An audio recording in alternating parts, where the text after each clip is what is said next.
पुरी जिला कृष्णप्रसाद ब्लॉक रो मालुद केन्द्र प्राथमिक विद्यालय ताला भांगी चोरी होइथिबा अभियोग होइछि। शुक्रवार दिन राति रे विद्यालय रो एक गृहर ताला भांगी आक्वा मेसिन रो मोटर एवं रोसई गैस टांकी को खोली नै जाइछंती लुटेरा। शनिवार सकाळु विद्यालय रो प्रधान शिक्षक आसी देखिबा बेलकु चोरी होइथिबा जणा पड़िथिला। एने कृष्णप्रसाद थाना रे विद्यालय रो प्रधान शिक्षक श्रीकांत जेना लिखित अभियोग करछंती।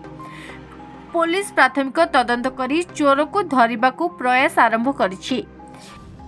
आमर काली तो स्कूल छुट्टी हला पर आमे ताला पकेई गलु। आज शनिवार, आज मॉर्निंग क्लास, तेणु मॉर्निंग रो बड़ी भोर आसिक जेतेबेले देखिलु से घर तालाटा भांगी जाइछि एवं किए साबଳରେ मारिक भांगी देछि। आमे जानिनु किए भांगी देछि, किंतु भांगी जाइछि, भांगी खोला कि पड़छि। तापर भीतर खोली देखला बेलकु से हमर जो पिला माने आक्वा मोटरटा जो पानी पीवा पई जो सुविधा थिला से आक्वा मोटरटा को के माने चोरी करिके नै जाइछि।